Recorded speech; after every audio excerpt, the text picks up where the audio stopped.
podcast where we talk to smart people, but not necessarily done by smart people? That is an awesome question. This one goes down probably on one of my top 5. Hey, I like nutrition. I like to eat food. This is the coolest thing ever. We're going to do this forever. I wish I paid more attention in that class. You know, I'm going to be honest, I don't understand that. As a man, I don't get it. Welcome to smartpeoplepodcast.com. Hello and welcome to Smart People Podcast, conversations that satisfy your curious mind. Chris Stemp here. You know it. Hey, listen, I want to start with this. Our episode this week is not salacious. It's not divisive. In fact, many would say it's not even that catchy, but I think it's really important.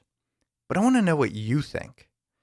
Email me, chris@smartpeoplepodcast.com, specifically about this episode and about the topics we cover.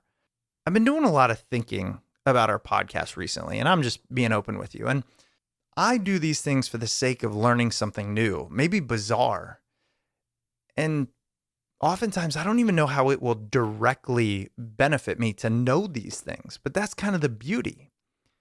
But I realize that our attention is a very valuable resource, and many people might not feel the same way. And I'm happy to adjust, maybe to find those topics that you really want to dig into.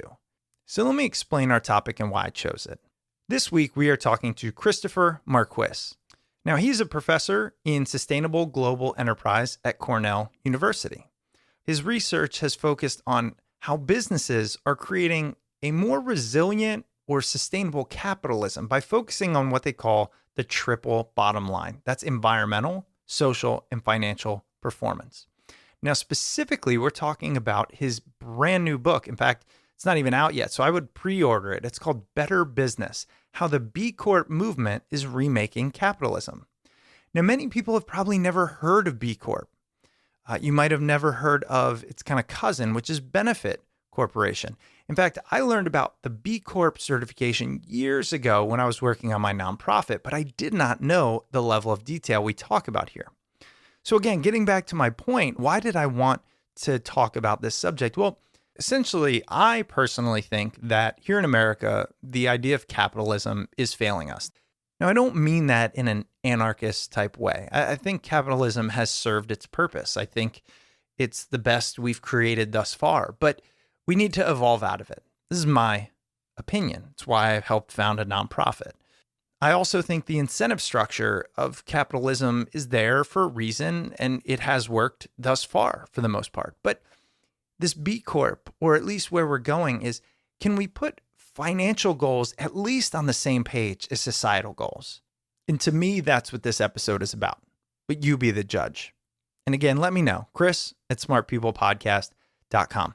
Also, remember, you could have asked our guest this week a question, or we have coming up the CEO of Radio Flyer, and you could have asked him a question as well if you are a Patreon supporter. So go to patreon.com/smartpeoplepodcast. Look, $2 a month, you get a special message that says, here's who's coming up on the podcast. Ask him a question. Here's the topics we're going to cover.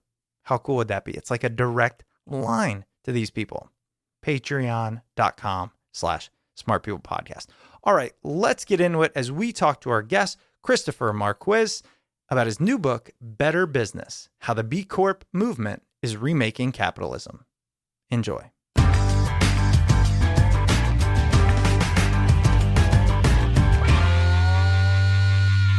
I wanted to have you on because, I got a message about your brand new book, which is Better Business: How the B Corp Movement is Remaking Capitalism. And first, obviously, we'll talk about what a B Corp is for those that are unaware, but really my interest lies in this. Do you think that businesses that ultimately need to make money for the sake of solvency and the people that work there, do you think they can put doing good as a top priority and actually survive and thrive? Yeah, I definitely do. Otherwise, I may not have written the book, which that's really sort of the core message of the book, is sort of how businesses can actually do that. You have a lot of examples of it. I mean, from this large, I'll start with the large companies like Danone $30 billion company. Their mission is to provide sort of health and nutrition to people around the world, and they've been really effective in both the financial objectives, meeting price per share, et cetera, but then also through a variety of ways of really supplier sort of interacting with suppliers in effective ways, being a really excellent employer, and also delivering really good, healthy products for their consumers. So I think that's one way that business can actually do well and do good, is actually just by sort of having sort of healthy, useful products, treating employees, treating suppliers in really responsible ways. And so I think that, that's what every business, in my opinion, should be. So it's not like this is some separate segment of business, but actually, through a variety of the tools that I talk about in the book, from accountability, governance standards, every business can actually deliver social value in addition to financial value. It's not that they are really binary options, right? But Right. what is your take, or what does your research show about putting social good really at the forefront? Because if I want to be cynical, which I don't, and look, I'm just trying to play a little devil's advocate here, but if I wanted to, I would say, yeah, really, these people are just putting together a modern day PR campaign, which is all trickling down to help them make money. They're doing whatever these things are, and sure, there might be some benefit, but at the end of the day, if you're in the boardroom and it's a decision between make 10x and not have the social value, or make 8x and have it, I think so many are going to just go to that 10x. So I'm hoping you can prove me wrong here. Yeah, that's certainly a good question. And I don't know. I think a lot of the companies that I study, if it's a question of 2x between 10 and 8 and being able to deliver social value, they would definitely choose the being able to deliver social value. I think there's a couple, reasons. One is that, this is actually a much more long-term perspective. Treating your employees, consumers, suppliers, the stakeholders of the firm in a really responsible way, helps the firm for the long term. Your employees stay longer, which has financial impacts. If you have deeper relationship with your suppliers, if there's supply shortages, you're the one who's they're going to be supplying to. Gain fine-grained information about different aspects of the supply that might actually help you formulate better products. I think that a number of the companies that I've talked to in the research for the book, a really good example is Allbirds. Allbirds, well-known, a footwear brand, and branching on to other products. They were founded to actually combat the sort of, it's not fast fashion necessarily, but people buy all kinds, sneakers, shoes all the time, and they're actually made with very, very environmentally damaging, either plastics or the way the leather is treated. And they said, let's actually make a product, a shoe that actually can be environmentally sustainable. So that was sort of at the core of the mission when they founded the firm. It turns out that the most damaging environmentally part of the shoe is the sole. So they went and researched and created a shoe sole technology that is carbon neutral. And I think in some cases, actually, it's even sort of positive. So it adds, sort of takes carbon away, or carbon negative, probably is the right way to put that.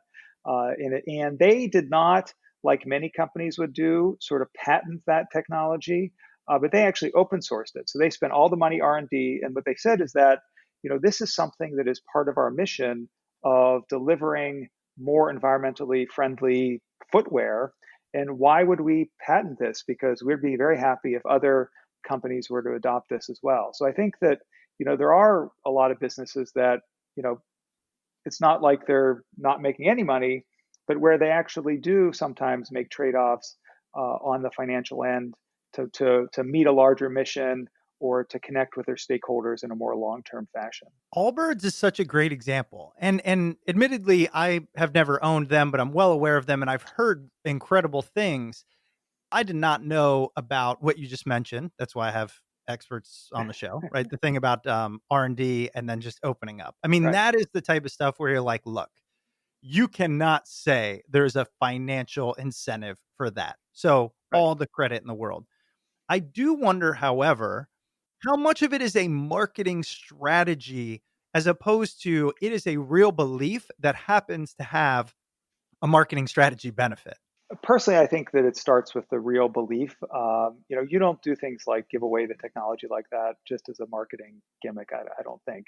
I think also, there's so much, you know, through online, social media, regular media. If you actually are just doing things for marketing impact, you're going to be exposed as actually not being a sort of authentic actor, and it's going to create even worse problems for you. There's this phenomena called greenwashing, which I think is very much what you're getting at, where companies, they, sort of market themselves as green, but actually do a bunch of maybe not so environmentally friendly things in their operations. And I think that consumers have become much more sort of sensitive, much more sort of cynical about large companies. That I think that if you're going to be marketing the social impact, it should be real, or else you're going to be exposed in the long run. I'm an easy one to convince on this strategy. I mean, those that listen know I spent, I don't know, 5+ years of my life in fairly prime earning years founding a nonprofit and not making hardly anything.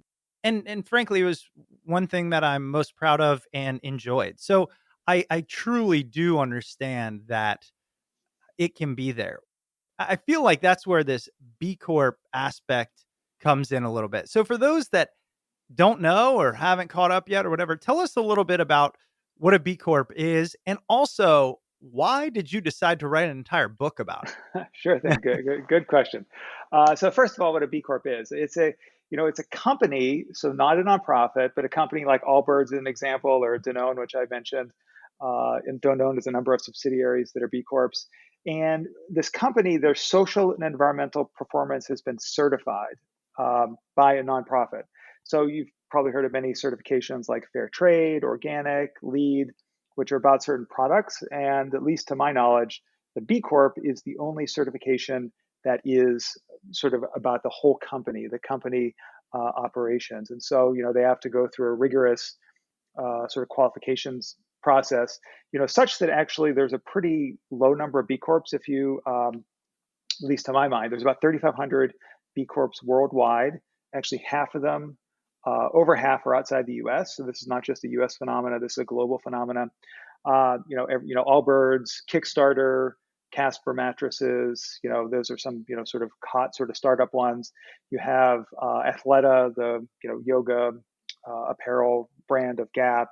King Arthur Flour, the flour company that dates back to 1790. These are all sort of some examples of B Corps.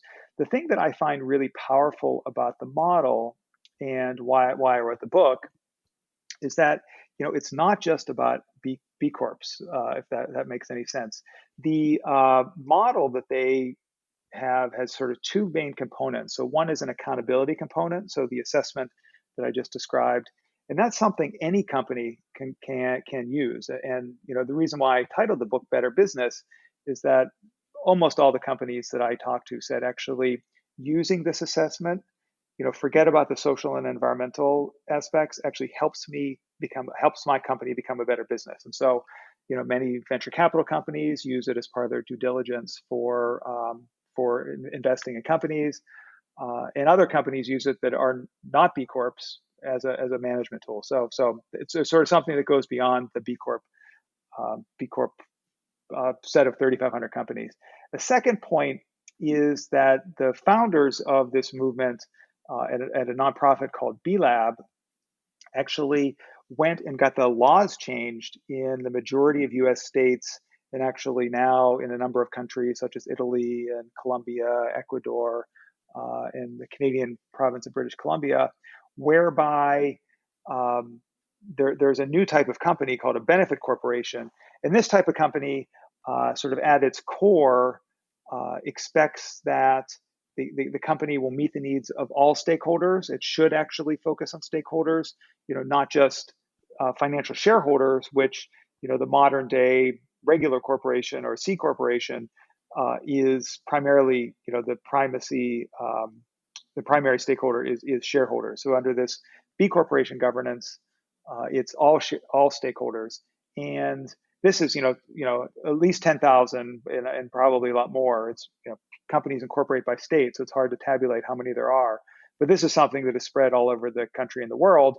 And so these two components, I think, are really sort of the core of the book, and how companies, by being more accountable in their social and environmental performance and having a governance system that is positioned to stakeholders, can actually be better managed for themselves and better managed for society. So let me make sure I have that right, because there was a nuance there that even I don't think I was aware of. You mentioned there are B Corps as a designation, and then there's a B Corp as a certification, and they're different. Is that right? No, no. So that's that's what makes them a B corporation. It's having gone through the certification. So they went through the certification process. They went through this assessment. They Okay. got over a certain threshold, and they then became a B Corp. But there's a lot of other companies that use this assessment that are not B Corps. Okay. So when you said the 3,500, Yeah, what was that referring to? that's the number of B Corps. Oh, okay. Because then I thought you said it's hard to count because they're run by state or I'm they're sorry. So we have another thing. It's the benefit corporations. So that is not a certification. That is a legal type of company, like an LLC or a proprietorship or a C corporation. There's a new type of company called a benefit corporation, and that is separate from. It's We're created by the same sets of folks, but it is separate from a B Corp, which is a oh, certification. So you hear it. So it is a little bit. It took me a while to wrap my head around it as well. Uh, but two different things. Uh, if you're a B Corp, though, if you're a B Corp and you're in a state or country that has benefit corporation legislation, you have to be a benefit corporation. But there are I see. many benefit corporations that are not B Corps. Okay, and that is essentially they started with B Corp, I think, Yep, the founders, right? And they made it a certification as it started to catch on, they realized how we're really gonna make a difference is if we can make this a type of corporation, and that exactly. led to the benefit corporation. And this is when I got really interested in it. Having been in some massive companies all the way to starting my own nonprofit, what I've noticed is the benefit of the benefit corporation is Yeah, legally they are allowed, if not required, to look out for, as you said, stakeholders. And don't get that confused with shareholders. A lot of the argument against capitalism is at the end of the day, the only thing legally that they have to do is look out for the bottom line, the financials. And that is what hinders so many of them from making more socially conscious decisions. Is that fair? oh, I think that's totally fair. I mean, that I think, that what you just described, to my mind, and again, that's a big reason why I wrote the book, is that is the root cause of so many problems in our world, from Right. inequality, environmental degradation. And what you described, it sounds like that is sort of the natural way capitalism is, and actually, that's totally not the case. It's frequently dated up to about 50 years before, when this guy Milton Friedman, who was a famous economist at the University of Chicago, wrote a piece actually in the New York Times Magazine, called, I think it was called "The Social Responsibility of Companies is to Make More Profits," and it actually started this movement towards shareholder primacy.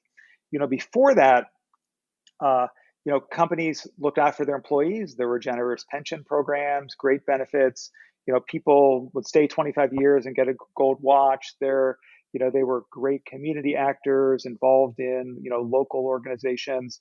But this shift, about 50 years ago, started us down this process where laws changed, so that, the laws in the past weren't as actually focused on shareholders, but there were a number of sort of important court cases that said, companies must focus on their shareholders, and things like, stock options and employee pay.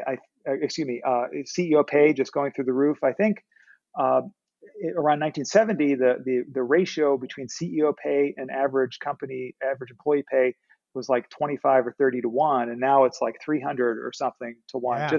And I think, it's this focus on shareholders that is really only a new phenomena, if you consider 50 years new, that has really, I think it's sort of bastardized in some ways. I hope that's not a swear word on No, on no, your feel free. podcast. What our economic system is in a way that has really, I think, led to a lot of destruction and despair. This is the type of thing that you really only learn through experts or reading. You're not going to hear this type of thing in a blog post or on the news, which is a lot of things today we take as a given. We take as Right. American, right? Like that's one of the things that bothers me most is you might get in a discussion with somebody and you're talking about social good and it's like, well, we are founded on innovation which is driven by this American ideal of we're here to make money and all this, but in reality that is such a small snippet of time Yeah. that it's really not what we're founded on, yet it's being used to exacerbate the divide we have all across the country and the world. Yeah. I would definitely agree with that. How attractive is it if as an entrepreneur I go to somebody and I say, "Hey, I need 10 million bucks. I've got this great idea, but I'm going to be a benefit corporation. Yeah. So just know that like my job is not just to give you a return." I imagine that doesn't go over well with the angel investment community or something along those lines. Yeah, I mean, it's interesting. I think this is definitely something that's changing rather quickly. So I've been teaching in this area for about 10 years, and and the acceptance of it has dramatically increased during that time period. The first, the sort of tone of your question is, I think, sort of most investors would be like, "Oh, this is crazy." And I think 10 years ago that was definitely the case. But I would say sort of two different groups. One is like the impact investors. So these are investors that are actually looking for companies that actually deliver both social and environmental plus financial good. And I think those there's been an explosion in numbers of those, and I think they are very involved in this community. A number of them themselves are B Corps. I think, though, as well, there is increasingly mainstream investors are also jumping on board. For instance, one company that I've gotten to know a little bit is called Fifth Wall. It's a mainstream mainstream venture capital private equity firm, very large in the LA area, and they do a lot of things with real estate companies. So they had actually invested in two B Corps themselves, one of which was Allbirds. And they have a portfolio of about 50 companies, I believe. And from learning about it, they end up becoming a B Corp themselves, actually, but were not a mission aligned investor initially, but actually invested in Allbirds and then ended up learning about it. If you look at the investors in B Corps, there's a ton of mainstream venture capitalists from, Kleiner Perkins to TPG, KKR, the famous, from the 1980s corporate raiders, I think it was RJR and Nabisco. There was that a book written about them and how, just these ruthless, like Gordon Gekko corporate raider types, they actually invest in B Corps. One of the B Corps they've invested in is called Laureate, which is a education provider, mostly works in the sort of emerging markets, developing world, providing university education for people in those environments. And this company's gone public. So this is a publicly traded B Corp and benefit corporation. And for a long time, they were the only one. I think they went public in 2017. But actually, just in the last month, two other B Corps and benefit corps have gone public. One is called Lemonade, which is a online insurance company, and another is called Vital Farms, which is a sort of organic, responsible farm company. And so this is just in the last month, two have gone public. So these trends that I'm talking about, where 10 years ago it was really sort of a very cold capital market, to this increase in impact investors, mainstream investors getting on board, to now a number of companies are going public. So I think that it's something where the environment is changing, and I think it's changing very fast. And I think in the future we're going to see a lot more B Corps and benefit corps go public. And once that happens, I think more and more of the objections you're describing will fade away. One of the things that I think capitalism is based on is the idea that we give consumers what they want, and that is why we reap the rewards. How much of B Corp is really an extension of the trend of consumers demanding with their dollars and with their voices and with their social media, almost making it dangerous to not be socially responsible, at least at a baseline, and optimally to go towards this B Corp designation?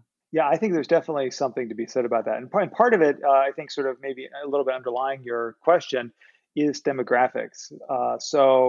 There's lots of research that shows millennials, Gen Z, want to have sort of purpose in their life. And this is, you know, products, which I think you were getting at, also work where they want to work. So, a lot of the B Corps and other socially oriented businesses I talk to describe how they have employees clamoring, sort of beating at the door, wanting to work there because it's a place where the employee can actually bring their values to work and feel like they're actually working for a company that has a larger mission than just sort of making the next widget or providing money to the investors. I think on the consumer side, which was your question, sort of same thing.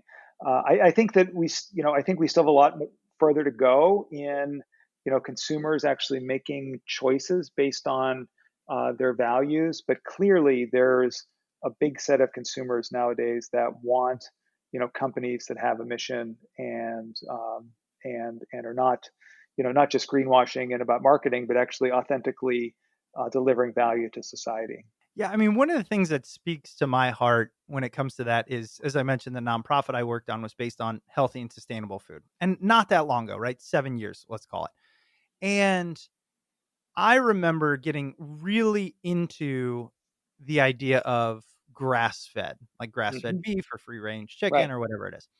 And just in that time, it is almost as prevalent, if not more prevalent, in my grocery store to find grass-fed ground beef and actually bison and things like that Yeah. than it is non-grass fed. That to me, I think is something that is quite astonishing when you really think about it, the speed at which that has become almost a norm. And it goes to show that it can happen if the dollars flow there. Yeah, I think you're totally right. I mean, I think that, you look at things like organic, and I mean, you mentioned Walmart, that just sort of, you look 25, 30 years ago, organic, maybe you could get in, some small, small market that sort of smelled bad, and everyone was wearing Birkenstocks. And now there's aisles and aisles in Walmart's grocery store that has organic, and even things like organic cotton, which Patagonia really pioneered, and like Allbirds, they didn't try to patent or hold on to the supply chain. They actually opened it up, and actually ended up competing themselves out of the market because when someone like Walmart can offer an organic cotton shirt and do it in high volumes, much cheaper than a company like Patagonia. But yeah, I think you're right. I think that many of these, there is a consumer demand, and thank goodness we have these sort of entrepreneurs like Patagonia, or I think Whole Foods deserves a lot of credit for really institutionalizing organic, and grass-fed beef and all kinds of products like that are better for our health, better for the environment, better for society. And it's great that they're more distributed in a more mainstream way. And now a quick word from this week's sponsor. This week's episode is brought to you by Audible. Audible is the leading provider of spoken word entertainment and audiobooks, ranging from bestsellers to celebrity memoirs, news, business, and self-development. As a member, every month you get 1 credit to pick any title, 2 Audible originals, access to daily news digests from the New York Times, the Wall Street Journal, and the Washington Post, and guided meditation programs. To get started with a free trial, head to audible.com/smart or text SMART to 500 500. But listen, we're really all facing this new normal now, And as communities around the world confront new challenges, whether it's social distancing, school closures, being home from work, everyone has an immediate need to try to relax and stay entertained. This is where Audible can help. They've created Audible Stories, and these stories entertain, teach, and help keep our minds active, alert, and engaged. So if you've got kids that are away from school, or if you're just looking to relax, head over to stories.audible.com. There's a mix of titles that are suitable for the entire family to listen to, and each title is handpicked to provide a balanced mix of education, entertainment, classics, and general interest content. And on top of it, the stories are available in multiple languages, from English, German, French, Spanish, Japanese, and Italian. The entire stories.audible.com is completely ad-free and anonymous, so there's no need to download an app, sign in, or log in. Just click, stream, and listen. And if you're like me, maybe you've had trouble sleeping over the last few months. Well, that's where Audible Sleep comes in. This is another resource that you don't need to be a member to access these free listens, but they're only available for a limited time during the quarantine. You can head to audible.com/sleep to check them out. So if you're looking to relax and learn and just become more educated, go ahead and sign up for a free Audible trial. Again, you can go to audible.com/smart or text SMART to 500-500. And now back to the episode. Yeah, I mean, if you haven't noticed, the reason I wanted to have you on was just to make sure that we're not completely losing it as a society. Like, I'm just clinging to any hope, and this was one of them. So Good. Well, I hope I made your day. you're getting me there. You get me there. Now, you mentioned a couple of things that I think are lesser known, but perhaps, as I'm reading from you, even more important, which is the B Corp model. Yeah, it might be great for consumers, but really a lot of the focus is on the employee, is on the town that the company is located in. It's looking at a holistic view.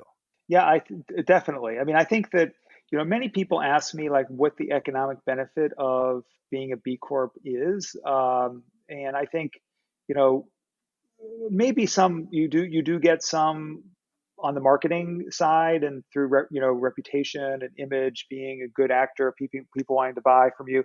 But I think the big sort of impact is on the employees. Having a culture with a purpose and a mission is something that brings people together in a really effective way. And retention and attraction of employees is a tremendous expense for businesses. And if you can get excellent employees, it's a really and get them to stay, it's a huge win. And I think your question, you're mentioning things like communities too. I think, yeah, this is something. If you think about the stakeholders that exist in the sort of universe of sort of the company's ecosystem, uh, you know, being positive community actors, is something that helps the long-term sustainability of the company, because that's usually where the employees live. Suppliers is another one. Actually, having close-knit supply relationships with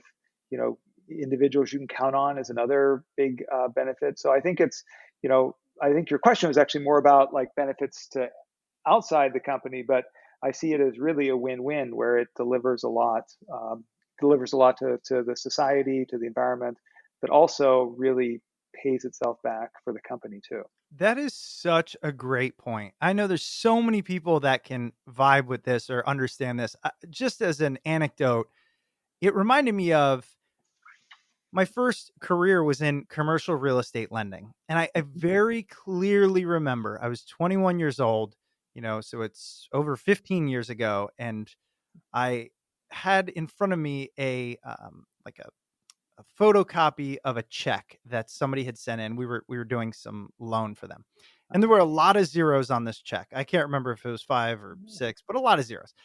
And I remember thinking, I just got off the phone. These people are almost berating me over a few basis points, right? A few very small percentage points of this loan. And then they're just willy-nilly handing out this check with a lot of zeros. Now, I realize there's a lot more complexity in that, and I'm not trying to get into it. My point is, it was at that point that I said, I don't really think I can do this, because all I'm doing is making rich people richer. I mean, that's genuinely how I viewed my job. And I still to this day think a lot of that is that. However, I could have been in the same industry. And instead of that, if it was, we are truly providing housing for those that can't afford it by using unique financial vehicles.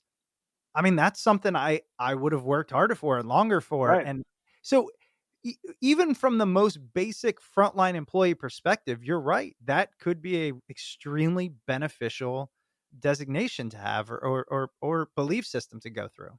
Yeah, no, that's the extent to which I have heard that from employees from from the companies I talk to is amazing. I mean, it's really and the retention numbers for these companies is very, very high.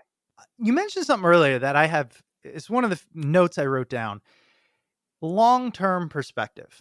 You mentioned how that's part of this model, right? They're able to take a longer term perspective. And that is something that stuck out to me because one of my greatest arguments towards more of, I guess, a liberal ideal is, in my opinion, for the most part, the government is the only entity that can get done things that require a horizon greater than the next quarter. Hmm. Now, of course, everyone out there could use examples of SpaceX and whatnot. Well, Elon Musk is the man. Okay, but for the Right. most part, right? Like, think about if when we went to the moon, he was like, "Hey, we're going to go to the moon, but the government's not going to support it. We need private investment to do it." It would have never happened.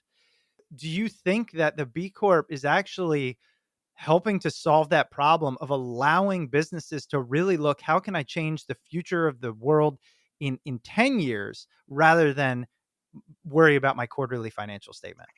I think the B Corp model, I think, provides a really effective way for how to actually you know operate in an effective long-term way. But I do think that the idea of moving beyond just sort of quarterly pressure is something that has been building sort of elsewhere in either large corporations, even among investors.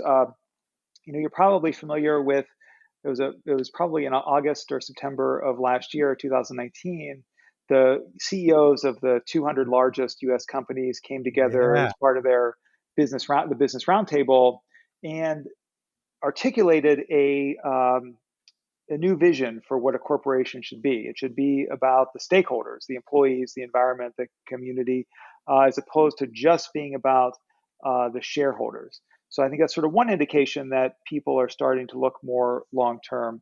I think another indication is, this is a little bit less direct one, but if you look at actually the number of companies that are public, I think, you look on sort of NASDAQ and the New York Stock Exchange, I think maybe 10 years ago, 15 years ago, there was maybe 10,000.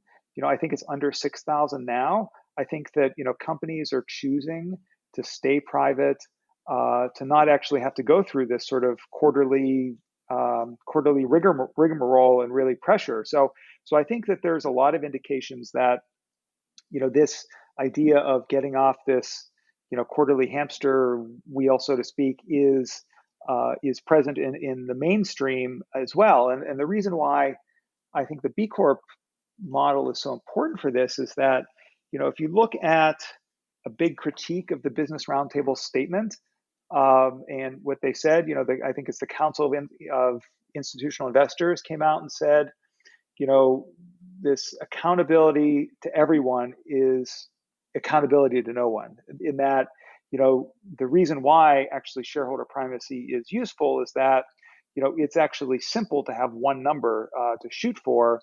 And if or have to take care of employees, have to take care of community, this will just create all kinds of difficult decision making and waste.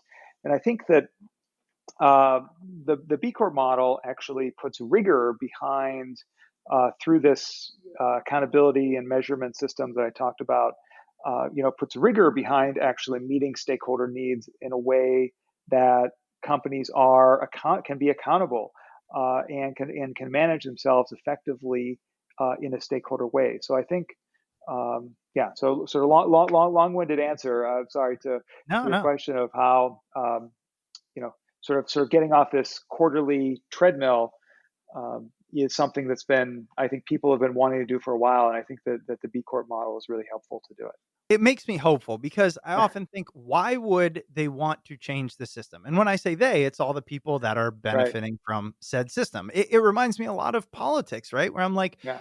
you know, a lot of politicians, their sole job is to get reelected. And I think that's ridiculous. Like just put term limits on them or, you know, and it's similar with businesses. How are they ever supposed to truly focus on the long run if we are incentivizing them for the short run? I just Yeah.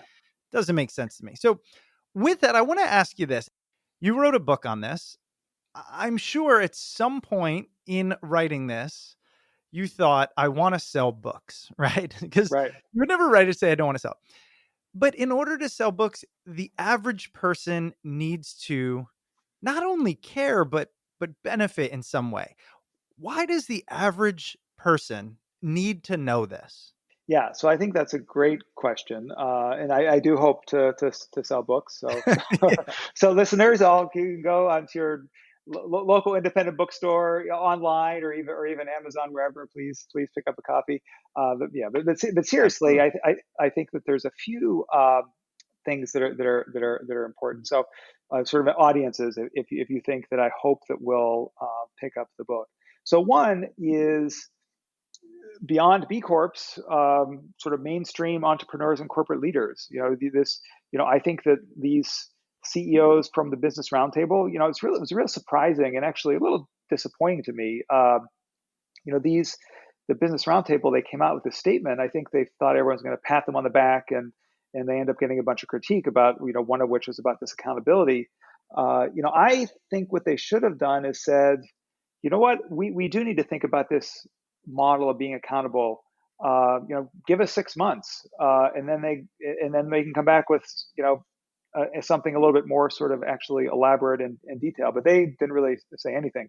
I think that group would be a great candidate to buy and read this book, because they could sort of learn how to sort of walk the talk, so to speak, and not just say something, but actually implement it. So I do think that business leaders from large corporations to more entrepreneurial firms is one audience that I would say really should read this book if you do believe in what the Business Roundtable and the World Economic Forum, actually their January meeting in 2020, um, um, you know, actually was focused on shifting to stakeholder model as well. I think that as well, I mentioned a little earlier that there's we could go further with consumers on this, and I think that for if people are open-minded to actually learning about how to be a conscious consumer, I think that's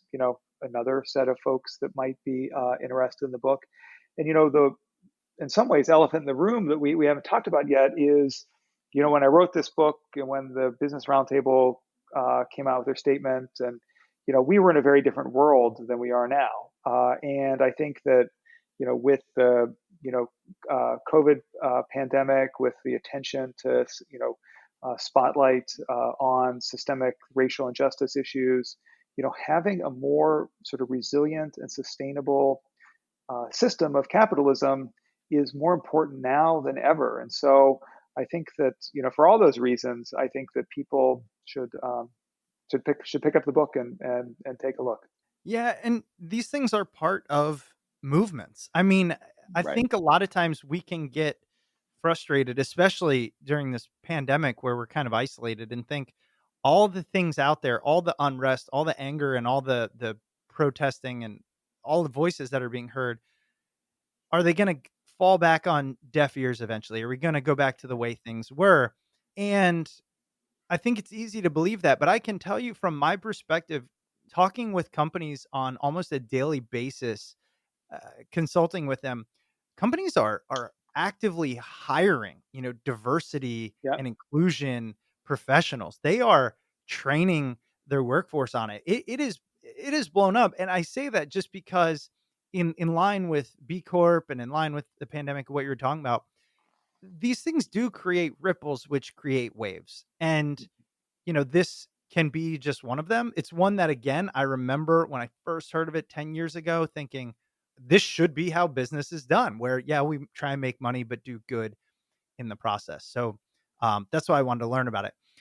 I also want to talk to you about, I know that when you were at Harvard, you developed a course on social entrepreneurship. And if it's okay with you, I'd love to spend the last 10 Sure. minutes just kind of talking about that. Great. Yeah, of Um, course. a lot of people that listen to this podcast are socially driven, meaning they want to do good. They're very entrepreneurial, want to create new things, etc.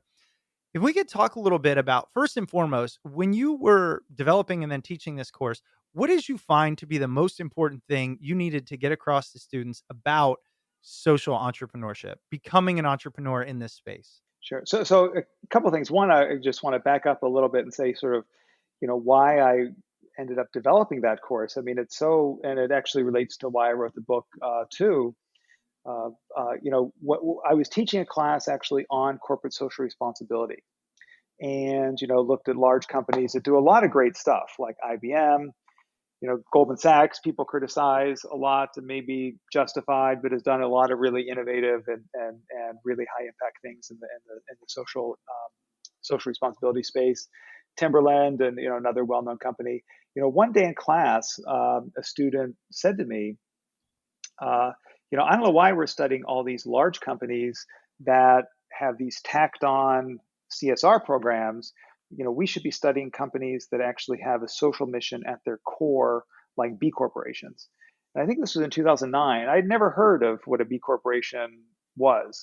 And that comment really got me interested in this space. And I ended up dropping that old course and creating a new one that was really focused on the smaller companies that had social mission at their core. Some, but not all, were B Corps, because it was something that the students were really interested in, passionate, and something I knew that I could learn a lot from from them too, because it's something they were much more their fingers on the pulse of it than I did. So Right. that's sort of how it came about. And I think that one of the things that I always resonated with me from our discussions is that so many of these companies, and it really sort of turns um, sort of business on its head in some ways, uh, are some of the most innovative companies in the world. And if you think about it, our world is set up in a way that businesses, businesses are businesses, nonprofits are nonprofits. This sort of hybrid between companies that are trying to have a social mission, like don't fit in like the existing categories that we have. And this has resulted, I think, in many really sort of innovative and interesting, creative things. Like, for instance, the Allbirds example that I gave, where they develop this technology for their souls that gives back to the environment, and they say, okay, everyone can can use this.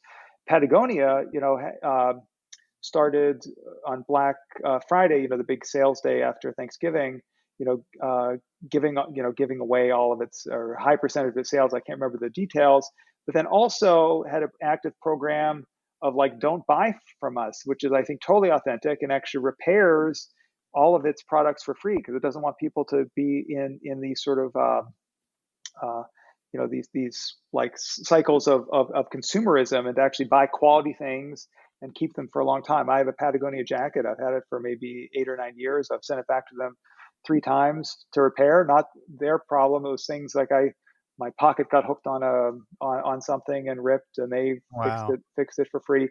And so this idea that a company is discouraging sales, or Grayston Bakery, which is here in the New York area where I am, started this open hiring, which basically, they don't interview for, they just, if you, it's first come, first serve.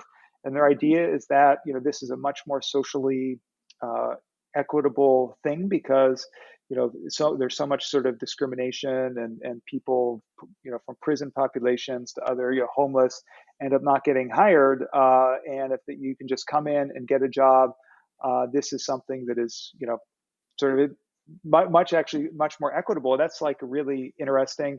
The idea of a benefit corporation, also, I think a really sort of new way of thinking outside the box. So I guess that sort of one of the things that I would take away from the class, I think the students did, is that the innovations these companies are making to effectively exist in this hybrid zone are, truly creative and out of the box thinking.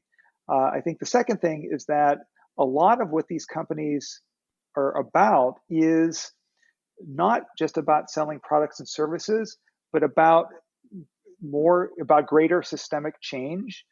So they're really, using their products as a way to change the overall system. So I think the Allbirds example is another one of those. So I think those are two of the things that these companies are some of the most innovative companies in the world, in my opinion, because of having to operate in this very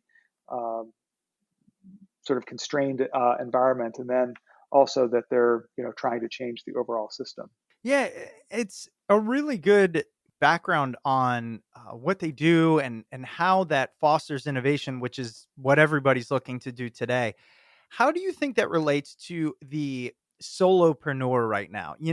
I know from my perspective, with an entrepreneurial bent in my mind, it always gets a little discouraging when I hear about entrepreneurialism and then I hear about somebody like Allbirds or Patagonia, because I think I don't want to be them. Like, I just want Yeah, to create yeah. something that I can do, and maybe it will turn into that. But from that perspective, in your class, did you talk at all about how to get started as a social entrepreneur or where to begin?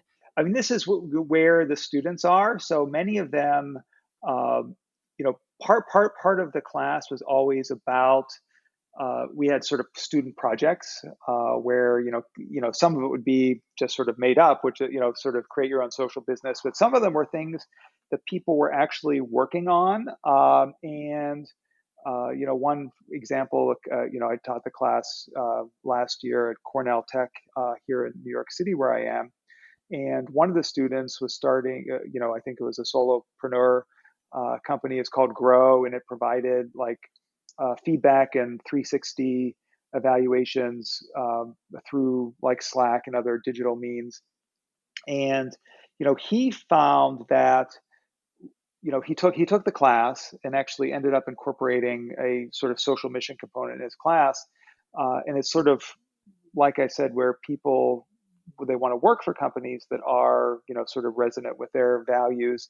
He said that this was something that it allowed him to bring his values into his business and actually deliver social good. So I think it's how it differs a little bit from regular entrepreneurship getting started is that at least the entrepreneurs that I've talked to that have done it it gives you a way to bring yourself to the table in a more sort of authentic way.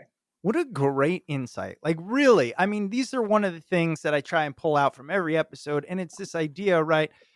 We all know, I mean, heck, all you need to do is look at any survey about the amount of unengaged people in the workforce today. But a lot of that is because we feel we can't be our whole selves. We can't bring our passions, our self to the table, right?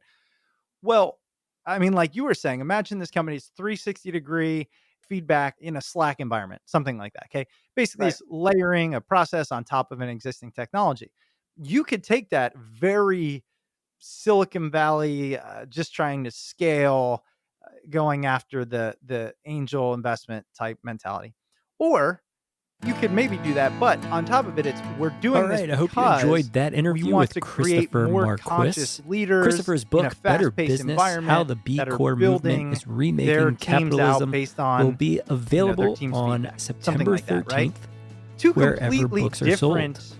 I know you've stories probably you get heard to this tell, spiel and guess over what? 350 Two completely times different now, types but I'll of keep talent reminding you you're going so to that you draw. keep reaching out It's to really, us. it's So if you interesting ever how want to you're reach saying out it to the allows show, you to you bring can your email values us to at the table. I think that's fascinating. smartpeoplepodcast@gmail.com, Great, and that or you certainly can vibes message with us on the Twitter podcast that at I've listened to. So smartpeoplepod. it seems And if you're great. asking There you yourself how go, you can right? We support the show, essentially are you can always a B head over Corp, to or wherever you basically downloaded a the nonprofit, podcast but and leave us a rating and review.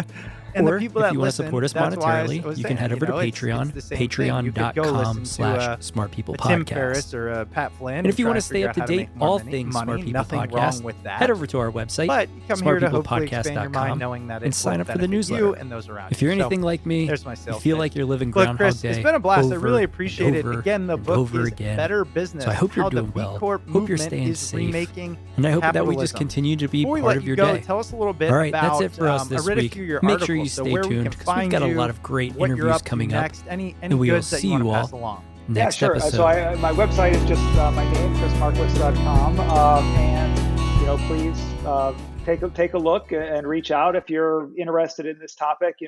One of the things that I love about my job is that I'm always learning, and so I love to learn about new companies, new social businesses. If you look on my web, you can see I publish about once a week articles on companies I've recently studied on Forbes and then also on Medium. People could take a look at those, and maybe if someone contacts me, I might be interested in doing something on their firm as well. So I'm constantly learning and writing about new things, and so those are the places to find me. That's fantastic. Yeah, giving those companies that are doing good a voice. I mean, hey, I'll back that. Yeah, super. Thanks so much, Chris. I'm a big fan of your show, and it's great to be part of it.